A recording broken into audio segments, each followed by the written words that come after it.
So, welcome back to another round of Boss Remote.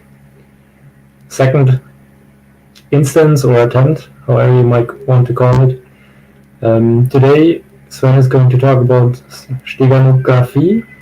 I have no idea how to pronounce that in English, so I'm just going to leave it with that. We're going to probably wait another 5 minutes for people to settle in. Out of the 53 signups, we have now roughly 20. So let's give it 5 more minutes. Yeah.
All right, 1915. Let's get started. Today, Sven is going to talk about Steganography, which is the art of hiding information in other information. Sven takes the stage.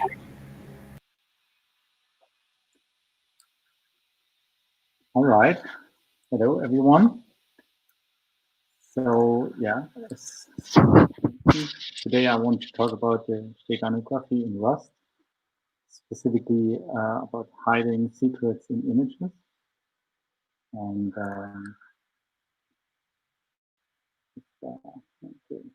get started. So, all right.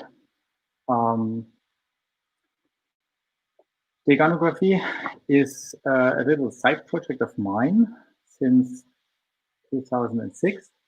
Back then, I was doing this in C#.NET, writing a Windows program. But my main goal was to explore and understand how steganography works. And since then, this is a guinea pig to explore new programming languages.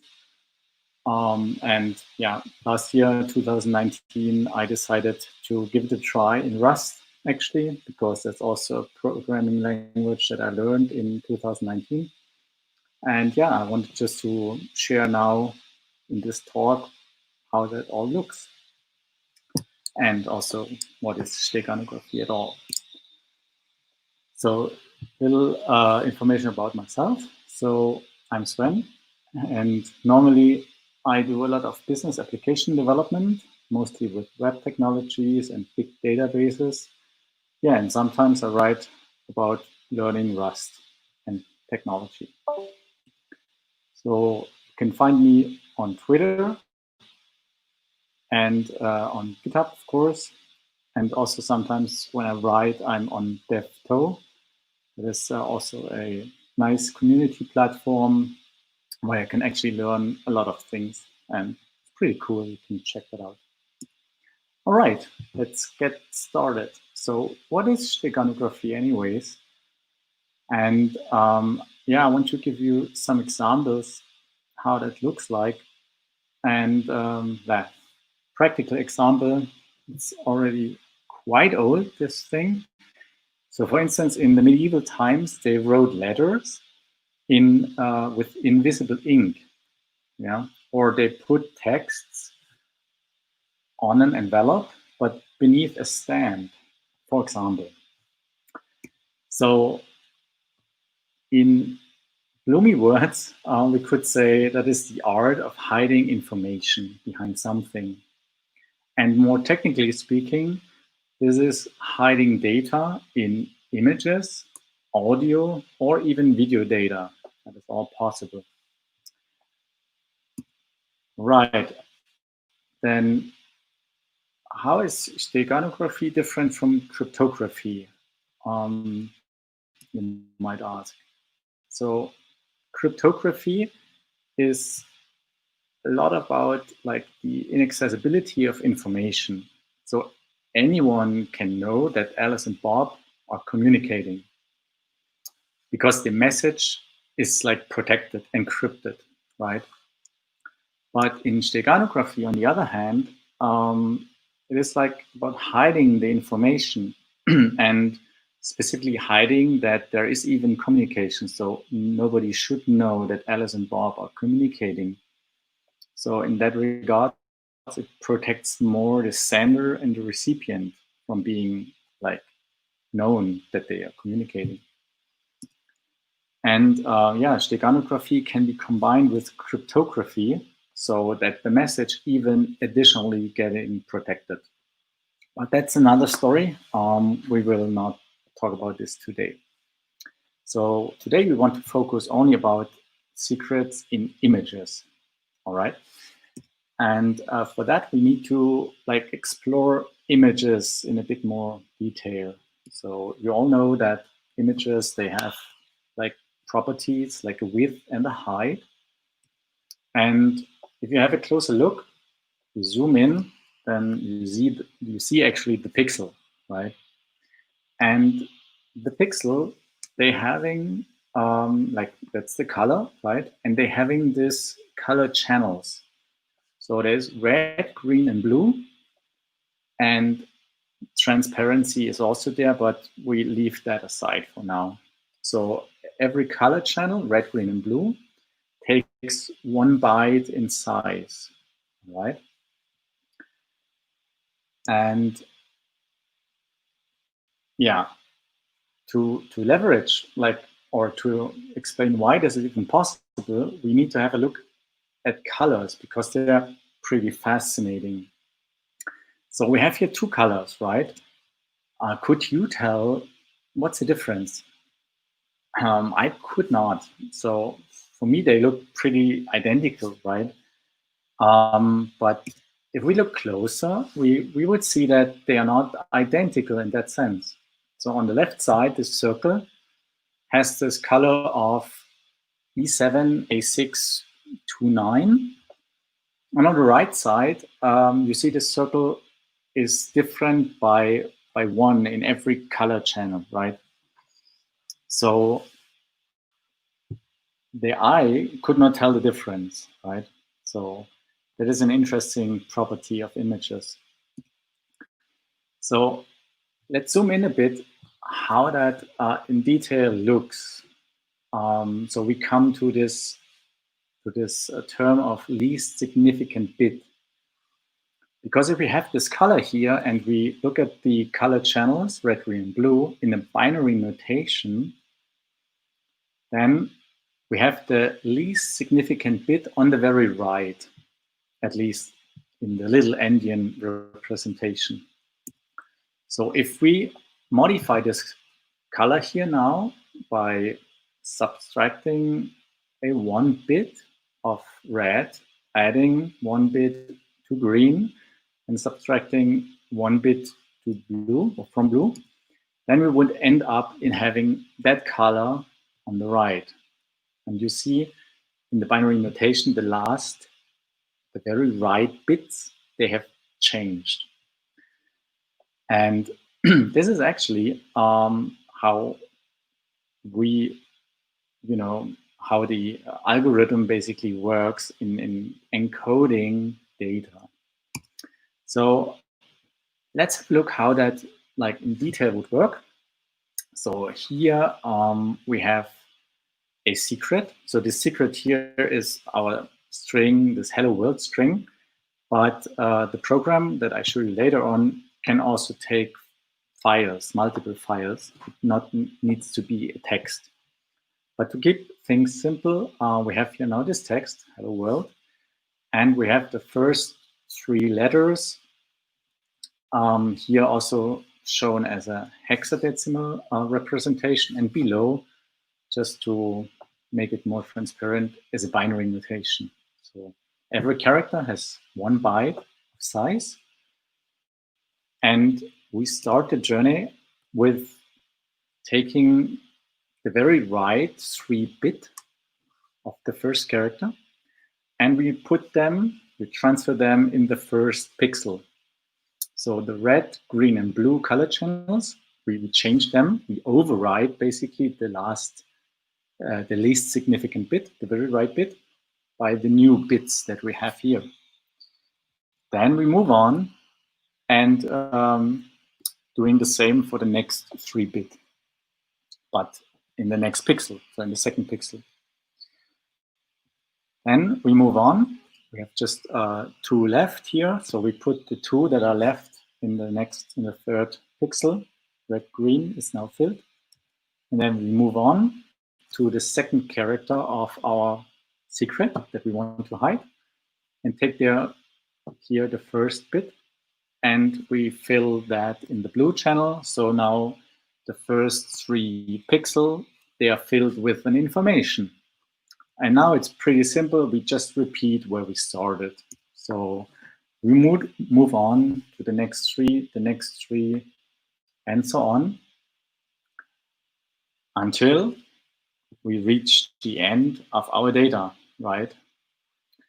So we could calculate how many pixels we need to encode an information that has a byte size of n.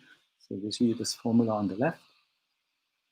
And then the question is how we would end our message. Because if you look at the whole image, there are more pixels, right? And every pixel has already their color information. So if we would think now about how we're going to read this data out of an image, we would need to figure out when does our message stop and when does the rest of the image start. So where do we stop reading data? So we have here three options how we could do that. One option is we could zero out all the other pixels with the least significant bits, writing zeros to them. That comes to the cost that we have to process every pixel needs to be processed and we write just zeros inside. So that costs a lot of resources because we need to process every pixel. And we would basically end up in a histogram that would look strange because everywhere we have these very right bits carrying a zero. This looks very strange. So you could tell that this is an image that is probably manipulated just by looking at the histogram. Then the other possibility would be we would terminate the message or our payload with a marker byte sequence. For example, zip does it like this. So they have a 4-byte marker sequence that tells the end of the zip stream. We could do the same. The only side effect here would be that, for example, if we would encode a message that by coincidence would carry the same byte sequence that we use for termination, and we would read data, we would think that our stream has been terminated, but in real, it would continue. So that is also basically not the best thing. And the last one that I want to mention here is also the one that I've implemented. I've experimented with them all, but this one is the best thing. So we would write some sort of a header, like for instance, UDP network packages are doing that. They contain the size of their payload. So there's a 4-byte field at the beginning that tells then how many bytes will follow. So we could tell from the very beginning how far we need to read in this image, basically, until our message is complete. All right, so let's have a look. We are close to the code, but let's have a brief look at the architecture overview. So here you see basically 2 crates. So on the top, it's the Stegano CLI crate. That's one Rust package. And there's the Stegano core crate. They're both separate from each other. And inside the core, you see here a couple of structs. So the first thing is the decoder. The decoder actually is responsible for extracting the secret from a given image, right? It decodes the message, so to say. Then we have also the encoder. The encoder grabs that file or that message that we are giving him, and he encodes it into an image. So the secret is represented here by this message data structure. And on the very bottom, we have this LSB codec, so this least significant bit codec that implements the standard I/O read and write trait to behave like a file-ish thing. So we could just write into it or read from it. And on the very bottom, you see some external crates that are used. So one is image, one is bitstream IO, and the other is zip. And yeah, we can come to that, why they are relevant in the code section. All right, so yay, party time. Now let's have a look at the code. And yeah, I want to approach this whole thing from a test at the beginning. So from this test, which tests the very outer layer, so an end-to-end test, we would zoom in to the inner details, to this LSB codec, right? And yeah, so don't get lost on this way. I try to go step by step through this. All right, so this is the test that I mentioned. So yeah, as you may know, in Rust, we declare functions with this hashtag and then brackets test to be a test. And it returns a result of an empty tuple, basically. This allows us yeah, to work with the question mark operator, but it's not so important here.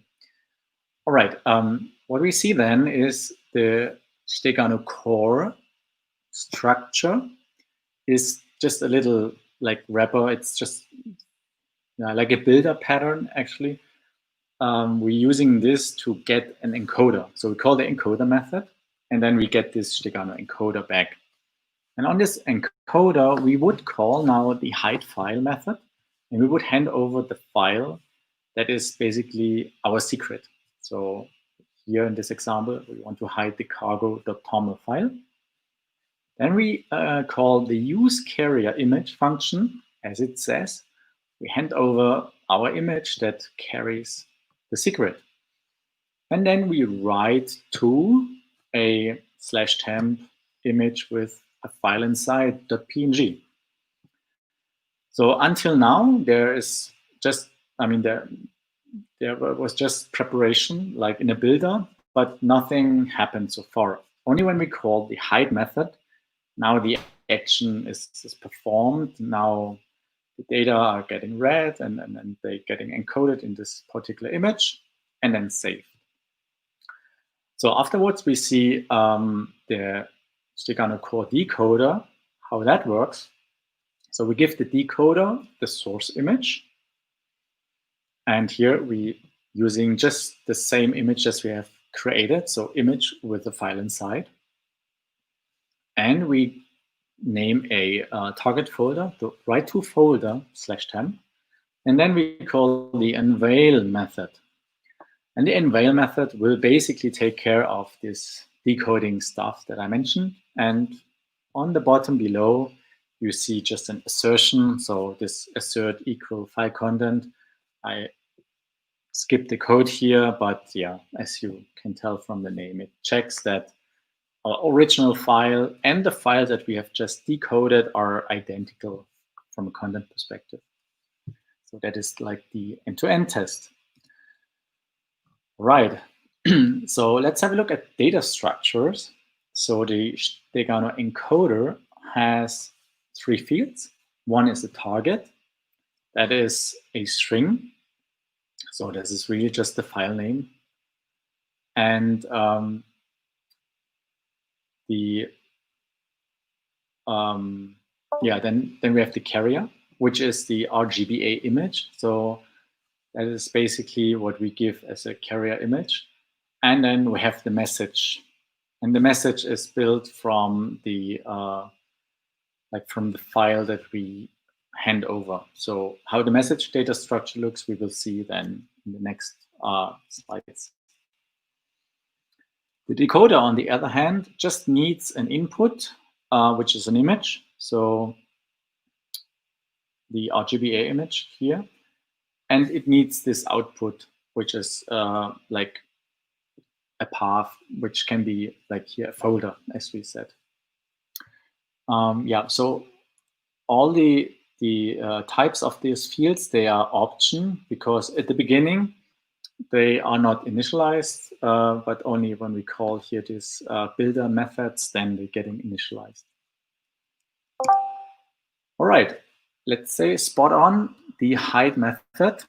So let's see how that looks like in detail. So what's going on there. So as you can see, height, the method belongs to a trait called height, so impl height for Steganography encoder. And what it does is pretty straightforward.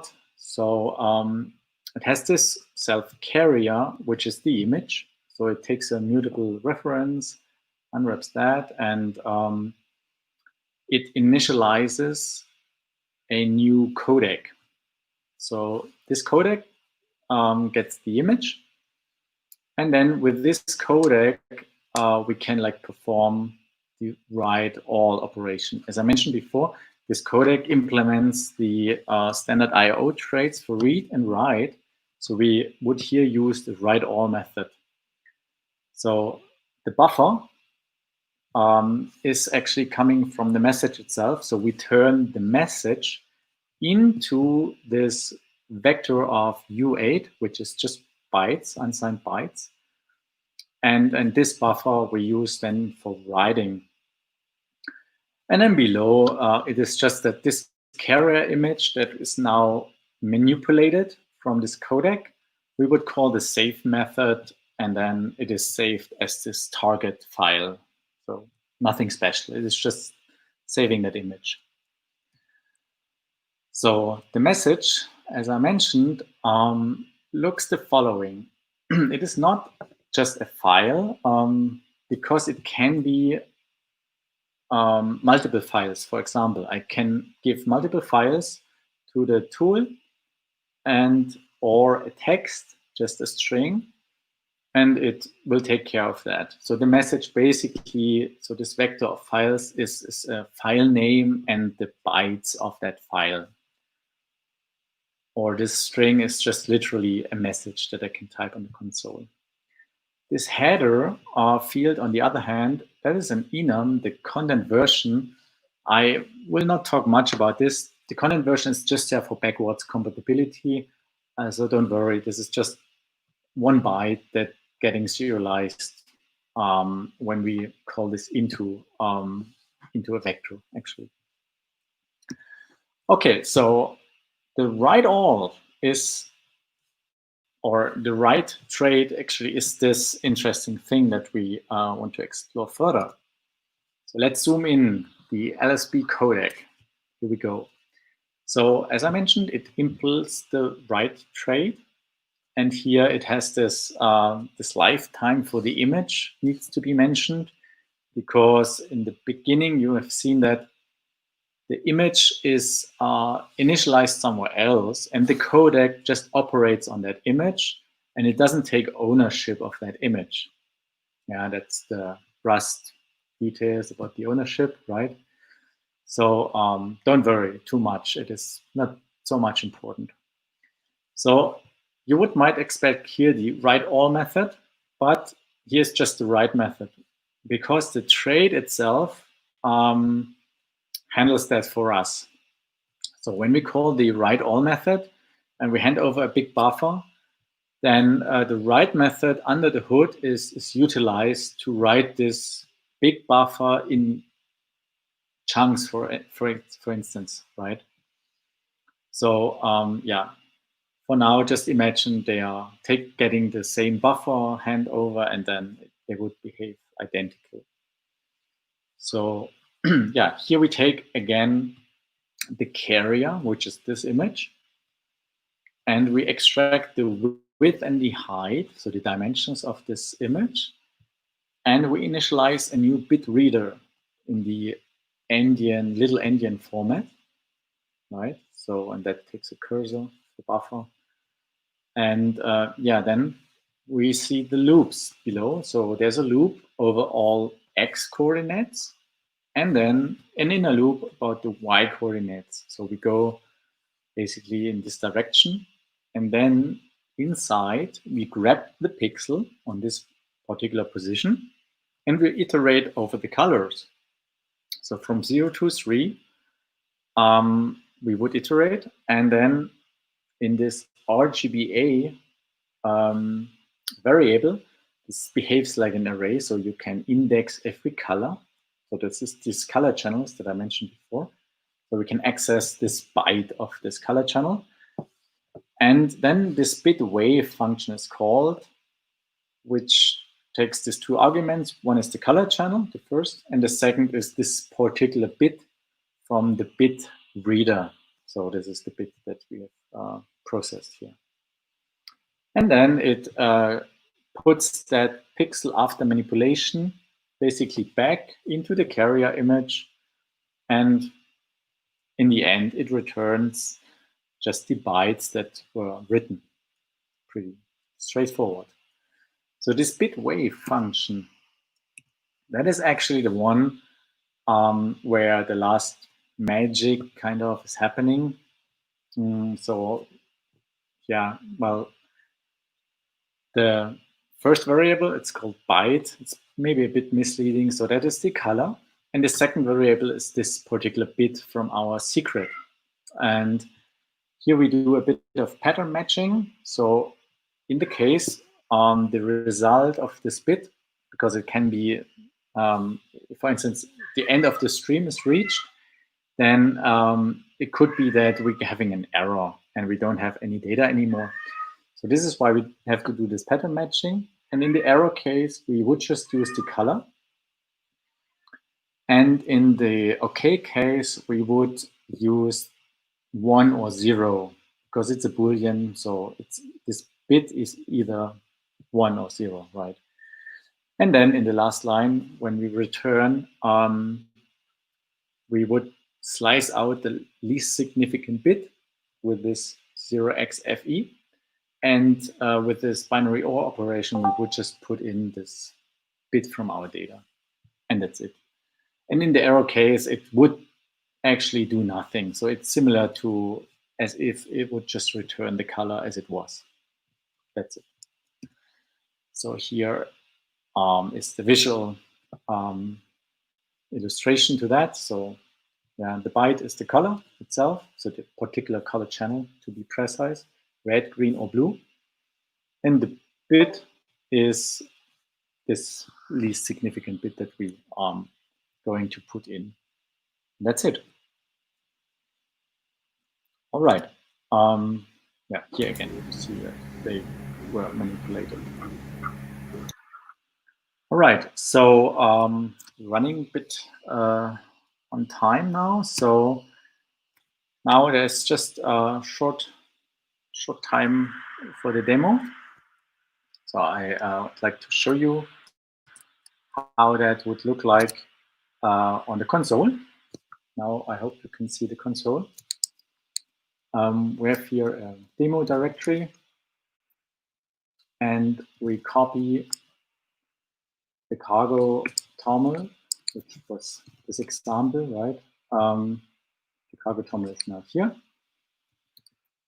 And then we call the Stegano hide -e area image PNG -d for the data that we actually want to hide. So in this case, we want to hide just the terminal file. -o specifies the output image. So we call it image with a secret. So then higher, and now we're doing less. So we have now here this image with a secret. Let me quickly open that to show you that it is just a regular image. So this is the first slide actually. So doesn't look any different, right? I mean, we could open the original one side by side. So you see, okay, well, you see, this is a bit more red, I would say, and this is a bit darker. But yeah, other than that, no difference.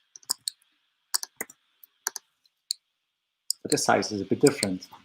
So now, Stegano unveil -e, the image with a secret, -o // So giving the directory where we want to, sorry.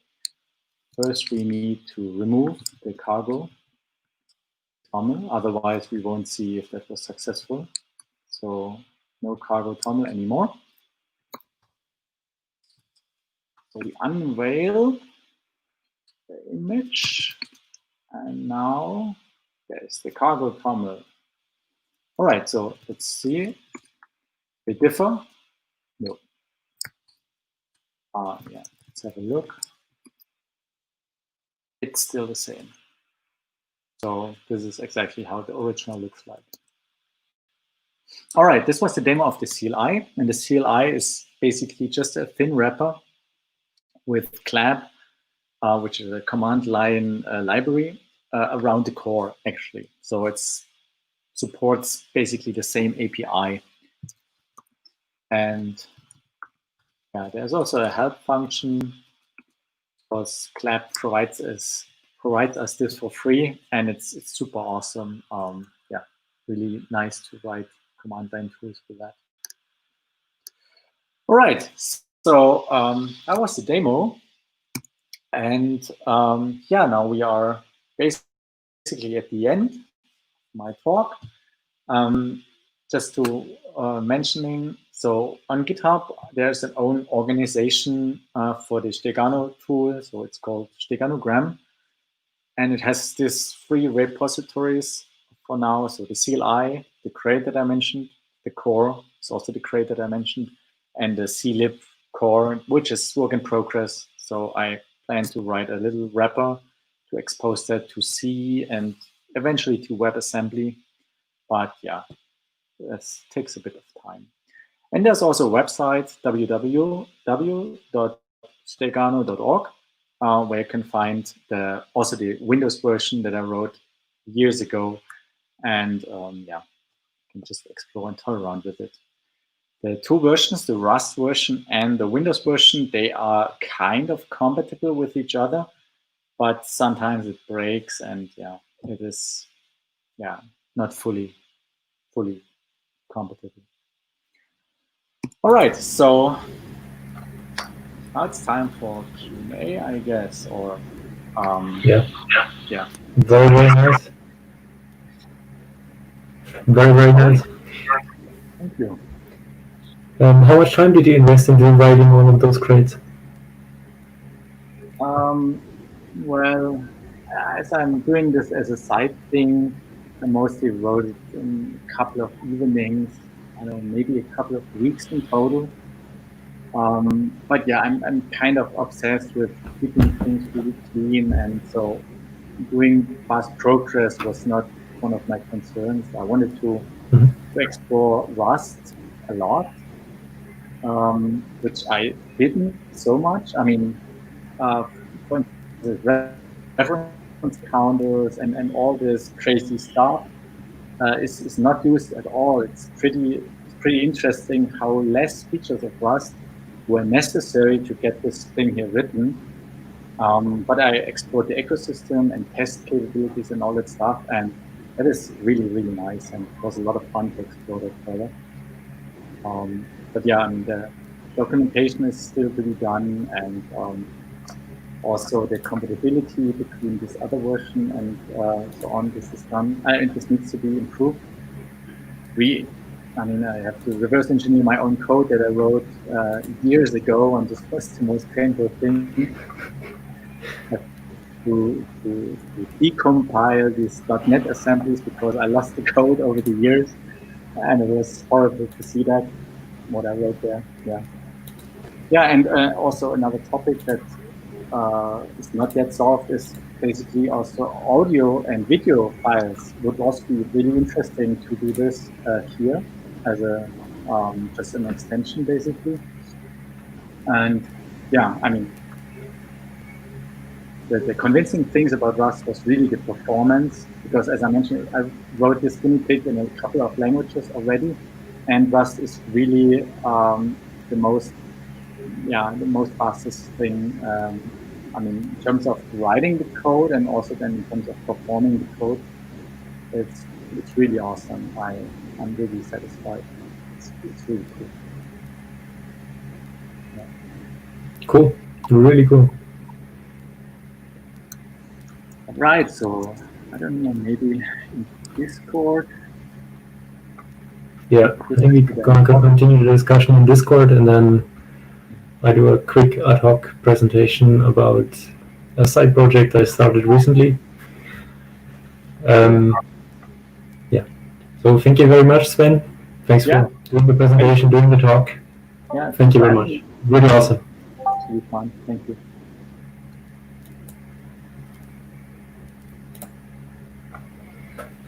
All right. A little background.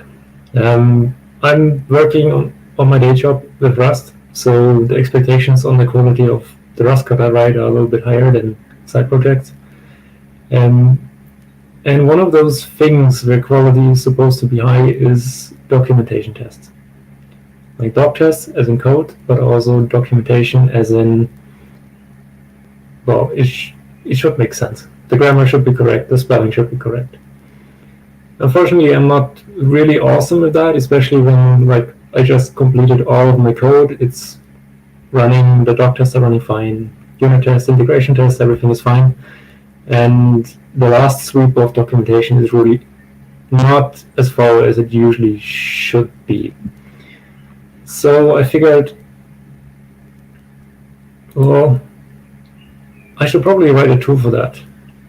And since Cargo is already a pretty awesome tool, and Rust already provides the means of a lot of libraries which make it really easy to parse Rust code, such as the syncrate, I figured, well, I could maybe write a Cargo plugin to, well, check my doc comments for spelling errors and grammar mistakes. And that's what I did for the last 2 weeks, 3 weeks, to automate that. The project is still in a little bit of a rough state. It's working fine. It's not crashing. It's giving you results, and I'm going to prove that to you. And yeah, so I want to give you a quick demo.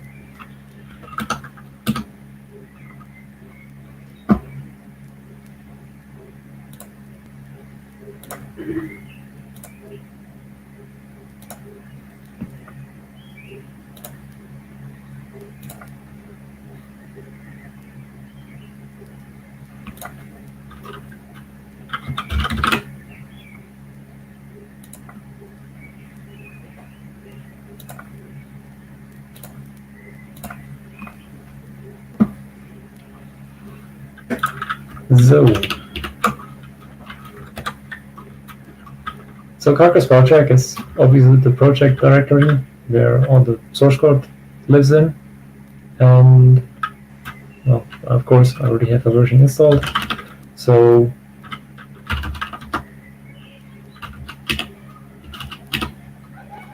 yeah, good old project setup. Yeah, and now you want to check your spelling. So you type cargo-spellcheck. What can you do? And now you already have a couple of options. You can check, fix, write a configuration file, or the shortcut version, just type cargo-spellcheck to check all of your project Rust files for spelling mistakes and grammar mistakes. So let's do that. Well, kind of set this up. Not really set up any integration tests, so I figured out I can use the project itself as an integration test. And so all the documentation within cargo-spellcheck right now also is a testing ground for the tool itself. But as you can see, it works pretty nicely. You get highlighting like cargo, like generally speaking, the error message are exactly like cargo compiler, like the compiler errors forwarded by cargo from Rust C. So you get the line number, you get the exact location where the spelling error is, And yeah, it also tracks unknown words and gives you suggestions. And it detects a lot of them. It also has the feature to integrate with the language tool. Not sure if you heard of the language tool. The language tool is a Java grammar server, where you can send sentences to, and you get grammatical errors and suggestions to fix those errors too. So more on a bigger scope, which is behind the feature flag right now. And yeah, it works pretty nicely, and I'm really happy how it's evolving. I'd be happy to see more contributions, Phil. And yeah, that's all I really wanted to say.